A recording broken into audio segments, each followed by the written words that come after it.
ইবলিস প্রতিটা পাপ মানুষকে ধাপে ধাপে করায়। দেখবেন ইবলিস এখানেও কিন্তু আমাদের পিতামাতাকে ধাপে ধাপে ওইদিকে নিয়ে গিয়েছিল। এবার আসেন, আমাদের পিতামাতা ফল খেয়ে ফেললেন, এই জায়গাটা খুব ভালো করে বোঝেন। এই ফল খাওয়াটা আল্লাহর অবাধ্যতা না। আল্লাহ পাক বলেছিলেন না যে জালেম হয়ে যাবে, আল্লাহ পাকের অবাধ্য হলেন। অবাধ্যতার ফলাফলটা কি হলো এবার শোনেন। আমরা সবাই জানি অবাধ্যতার ফলাফল কি, আল্লাহ পাক জান্নাত থেকে নামিয়ে দিয়েছেন, তাই তো?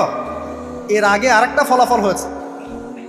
এই ফলাফলের সাথে আমাদের বর্তমান সময়কার যে ইস্যুটা চলছে, পোশাক, নারী, সংস্কৃতি, হাবিজাবি, হ্যাঁ, বেহায়াপনা, বেলাল্লাপনা, এই ইস্যুটা এখানে জড়িত। এটা আমারও বুঝতে এবং খুঁজে পেতে সময় লেগেছে। আমরা সবাই পড়েছি স্টুডেন্ট লাইফে, আদম এবং হাওয়া আলাইহিস সালাম আদেশ লঙ্ঘন করেছেন, সাথে সাথে আল্লাহ পাক জান্নাত থেকে কি করেছেন? নামিয়ে দিয়েছেন। ইবলিসকেও নামিয়ে দিয়েছেন, তারপরে হায়াত দিয়েছেন, এখানে পরীক্ষা করছেন, এই তো।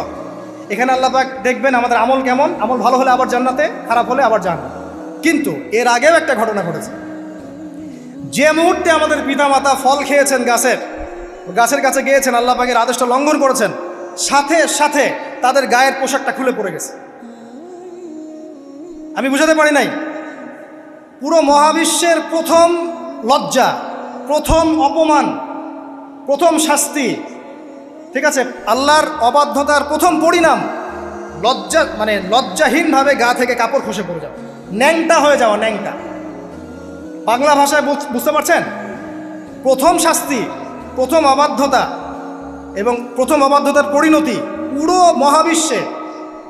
পুরো মহাবিশ্বে সভ্যতা শুরু থেকে শেষ পর্যন্ত প্রথম অ্যাক্সিডেন্ট, বা এই যে আমরা বলছি পরিণতি, পাপের পরিণতি, অবাধ্যতার পরিণতি, সেটা হলো গা থেকে কাপড় খুলে যাওয়া।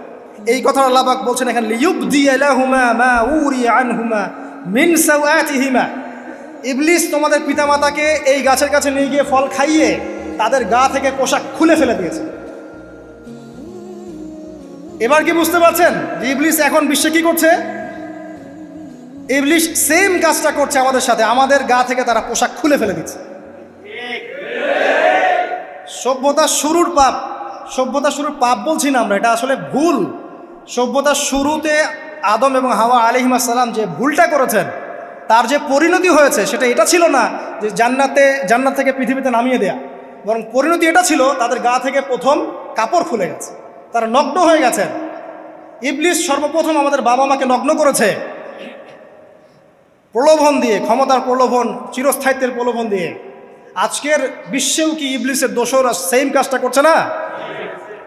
আজকের বিশ্বেও কি ইবলিসের মানুষরূপী দোসরগুলা সেম কাজটাই করছে না? সেম কাজটা করছে। আমাদের গা থেকে ওরা পোশাক খুলে ফেলছে, এরপর আল্লাহ পাক জান্নাত থেকে নামিয়ে দিয়েছে। আগে কিন্তু এটা হয়নি, আগে পোশাক খুলেছে। এরপর কি হয়েছে জানেন? শোনেন, আল্লাহ পাক ওয়াকালা মা নাহাকুমা রাব্বুকুমা আন হাযিহিশ শাজারা ইল্লা আন তাকুনা মালাকাইন আও তাকুনা মিনাল খালিদিন।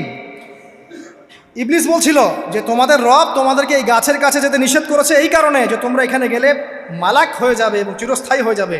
ওয়া কাসামাহুমা ইন্নী লাকুমা লামিনান নাসিহিন। ইবলিস বলছিল যে আমি আল্লাহর কসম করে বলছি আমি তোমাদের শুভাকাঙ্ক্ষী। ফাদাল্লাহুমা বিগুরুর, ওদেরকে তারা পথভ্রষ্ট করলো, ইবলিস তাদেরকে পথভ্রষ্ট করলো। ফালাম্মা যাকাশ শাজারা, যখন তারা গাছের কাছে গেলেন, বাদাত লাহুমা সাওআতুহুমা, তাদের লজ্জাস্থানটা উন্মুক্ত হয়ে গেল, কাপড় খুলে পড়ে গেল। এটাই বলতে যাচ্ছিলাম। ওয়া তাফিকা ইয়াখসিফানি আলাইহিমা মিন ওয়ারাকিল জান্নাহ, এবং আদম এবং হাওয়া আলাইহিস সালাম জান্নাতের গাছের পাতা ছিঁড়তে লাগলেন এবং সেই পাতা দিয়ে লজ্জাস্থান ঢাকতে লাগলেন। আপনার বাবা আপনার মাকে যদি কেউ রাস্তায় নগ্ন করে ফেলে আপনার কেমন লাগবে? আপনি কি করবেন তার ইজ্জত সম্মান বাঁচানোর জন্য?